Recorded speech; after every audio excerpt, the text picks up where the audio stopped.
Hello everybody, this is Manues and welcome to my Eternal set review for Defiance. It's time to start with the shadow cards, the last color before we move on to the multi-faction cards. So let's get started with part 1. Alright, so first we have Borrowed Violence. The card's actually kind of cool, kind of interesting. Sure, you're investing a card into something that doesn't give you cardboard back, like a unit or something, or trades with a card from the opponent, but it effectively gives you something that is similar to Warcry Trigger. It only gives you attack, not defense, but it buffs all the cards in your hand. And this is actually seemed kind of interesting to me initially in an aggressive deck, and I messed around with it a bit because buffing like your first 3 or 4 units in your opening hand, if you are being optimistic, like in a deck with a lot of units, let's say it's not unrealistic to hit 3 units with it in your opening hand, or at least 2. Then your unit's gonna deal a lot more damage and also match up a lot better against opposing units, making this potentially kind of appealing. But there are a couple of problems. First of all, this requires Shadow Influence, even though it costs 0. So if you go turn 1 Oni Ronin and you don't have a seed, you cannot play this. So you play your Oni Ronin, not affected by this, and then on turn 2 you play this on the rest of your stuff. And if you haven't drawn a unit to make up for the Oni Ronin, you're already down a unit that is impacted by this, which is really unfortunate. So yeah, in practice this card just has so many more issues past the obvious that it's like throwing away a card to make your stuff better, which might be worthwhile in an aggressive deck, because in aggressive decks you often end up winning the game with cards left in your hand.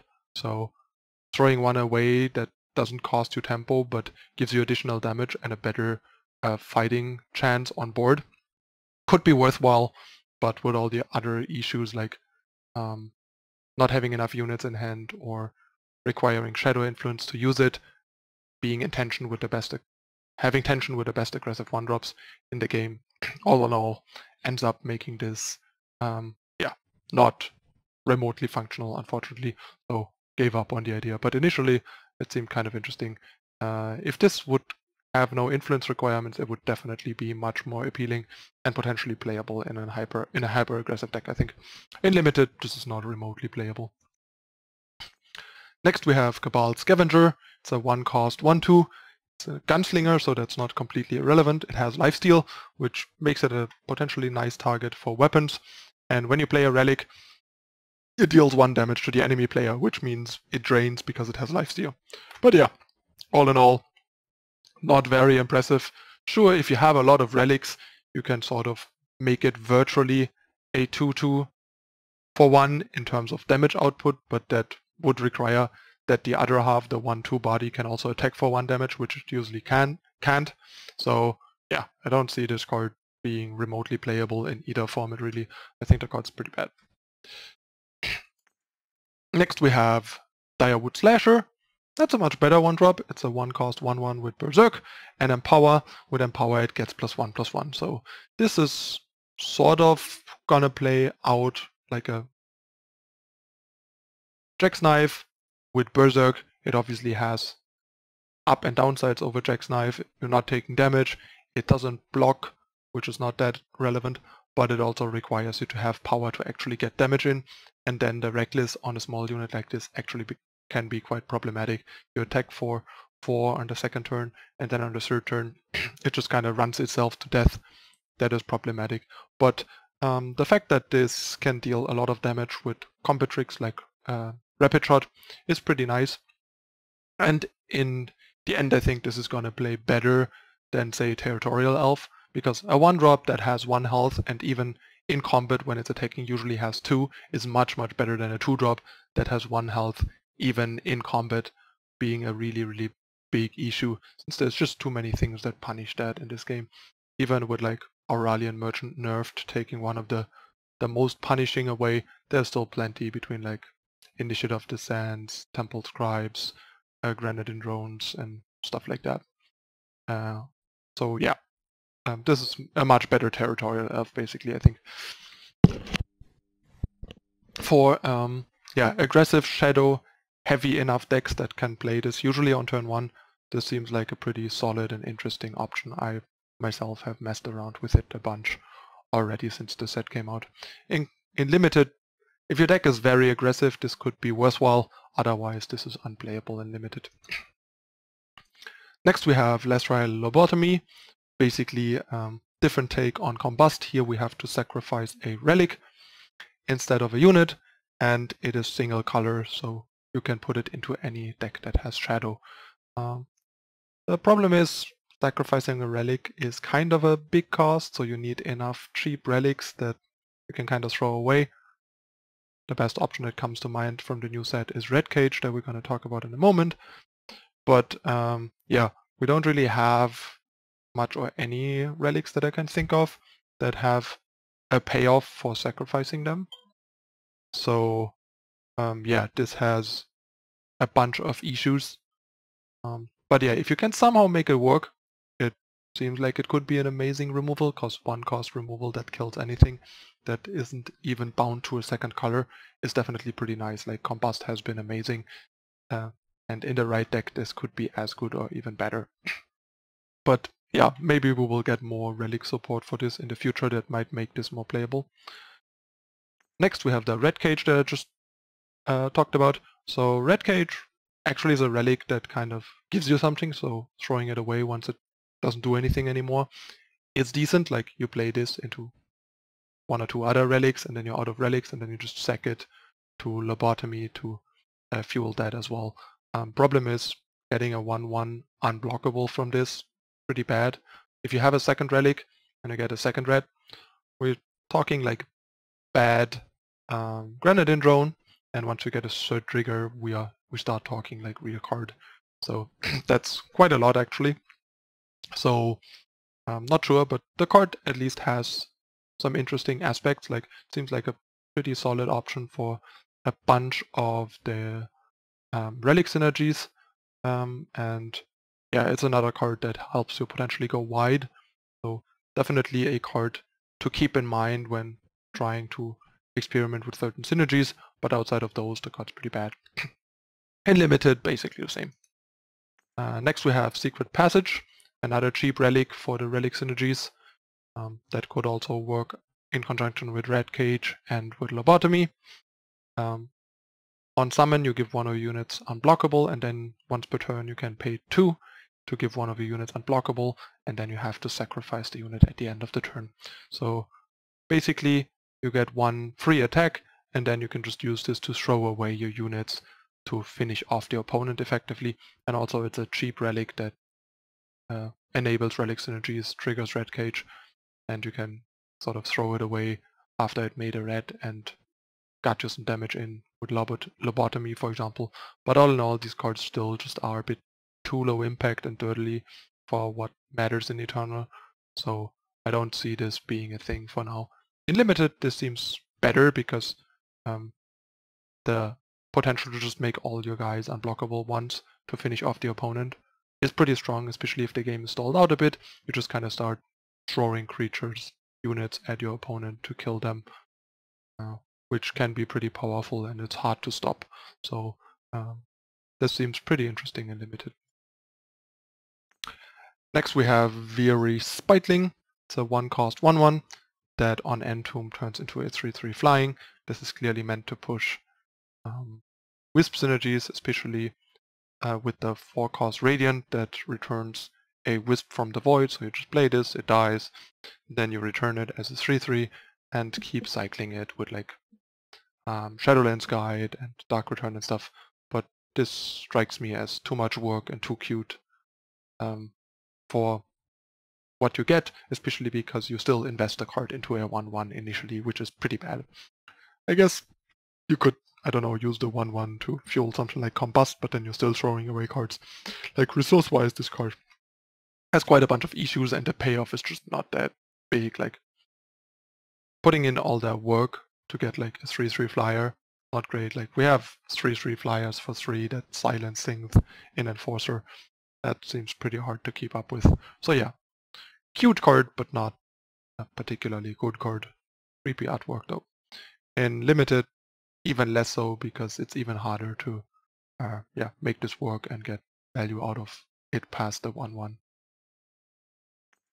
Then we have Blood Quill, another relic trying to cater to relic synergies. Here this time, once per turn, you discard the bottom card of your deck to give one of your units lifesteal.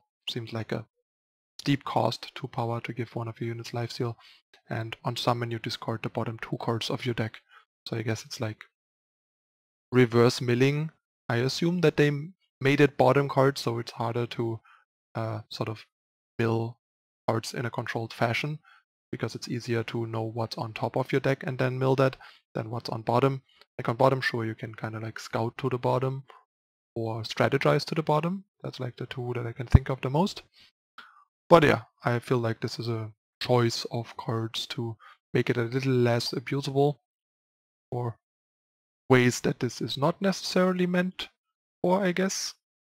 But yeah, a weird summon, even weirder ability. This card has kind of baffled me from the first time I saw it. It's so weird, just such weird things that are not connected to each other and are not making any sense and flavor with each other. That's what I would call bad design, if a card is like so weird and unintuitive and kind of just seems like the things are kind of like,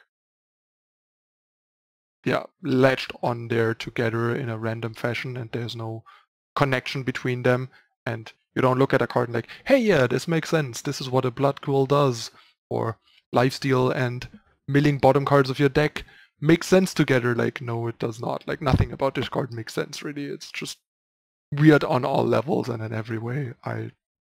Yeah.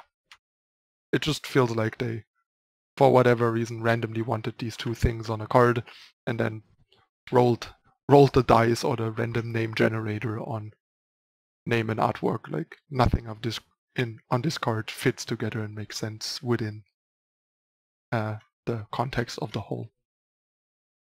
In limited, I don't see this being much better either. Next we have Curator's Spear. On summon you get +1 attack if you have another relic. So basically if you play the turn 1 red cage, this is a 3/1 weapon, then you get another red. You use this, can kill like an opposing teacher or whatever, take 2 damage in the process.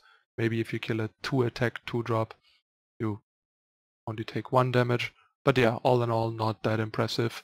It's a one-shot thing, only kills early game stuff, deals you some damage, and doesn't even enable like long-term relic synergies, only the ones that like trigger from relics, because it's gonna be gone as quick as it showed up, so it's not something that helps with cards that want you to have a relic out. And you also have to have a relic on turn 1, and one of the few ones that I can think of is like turn 1 red cage into turn 2 this. But yeah, not very impressive. Seems a bit too weak all in all. In limited, however, this might be totally fine. Not great though, but fine. Next we have Elum Seeker, another elf. It's a 2-cost 1/3 with pledge that turns into a 2/3 unblockable if you have a relic. One of the better relic synergy cards, since a 2-cost 2/3 unblockable is a pretty good rate as long as you can meet the condition reliably. But yeah, if the condition is not met, the card is obviously very bad and constructed, and fine in limited, but not great. But yeah, in limited, I think if you have a couple of relics, this is an easy inclusion in your deck, because we all know how good evasion is, and 3 healths on a 2-drop is also pretty good. Next we have Carrington Steward. It's a 2-cost 1/2 deadly, and on Empower it gets +2/+2. So first of all, being a 3/4 means this does not trade with most early game units. There's only some 3-drops that trade with it, which means in order for your opponent to stop this, they either need to spend a removal on it, block with a bigger unit, or double block. Most of these things are good. Your opponent has to spend removal on a 2-drop, that's fine. If they have to block with like a 4-drop to trade, that's amazing. If they have to double block, that's also amazing. And also if you run out of power for the Empower, you still are left with a deadly unit that can just sit there on defense and still trade with a good attacker from your opponent, unlike a lot of other Empower units that just become very bad and useless once you don't have Empower triggers anymore. Like, I don't know, Hoyan and the Berserk 1-drop we just looked at and stuff. This just, thanks to the one attack deadly combination, even without Empower, this still makes for a fairly relevant card. In Limited, this seems pretty amazing of a card to me. And even in Constructed, it could be interesting, at least, since attacking for 3 is pretty good, and deadly together with enough health to not trade with random early game stuff is also a pretty good combination. And last but not least, we have Mob Rule. Kill an enemy unit with attack equal to or less than your number of units. In Limited, this seems like a pretty solid removal, a bit conditional, but it's cheap, it's fast. So it should be good enough, especially for killing like the smaller flyers with 1, 2, 3 attack. This should kill pretty well and easily, and even some bigger flyers with like 4 attack in the later game potentially, especially if the game is stalled out. In Constructed, there might be like corner case scenarios where this could be interesting. The problem is the things you usually need to kill in Constructed are so big that it's hard to have enough units to meet that. Like if you play enough token generation with like red cages and drones and assembly lines and stuff, you might get there, but otherwise I can see this usually being like your board being too short, like too narrow to be able to kill the things that you need to kill, like that turn 4 Sandstorm Titan, for example, with 5 attack. Like most decks don't realistically have 5 units by that time to use this. But yeah, it's a different kind of condition. If your deck is particularly good at meeting that condition, it makes it a much better removal than something like Annihilate, for example. But yeah, card seems very, very niche in Constructed. But yeah, keep in mind, if you for some reason come up with a deck that meets this condition very well and reliably and regularly, then this might be a removal to look at over more traditional removal, like a removal suit of Combust, and this could be a pretty interesting kind of universal removal suit in terms of what it can kill, and is more dependent on your board than on like the color or whatever on their units, which is definitely a worthwhile upside. Okay, this concludes part 1 of the shadow cards. Hope you guys enjoyed it as usual. If you did, please hit the like button, subscribe to the channel, turn on the notification icon to not miss out on future content. Also, follow me on Twitter, Facebook, and Twitch for more updates and live streaming. And one last request.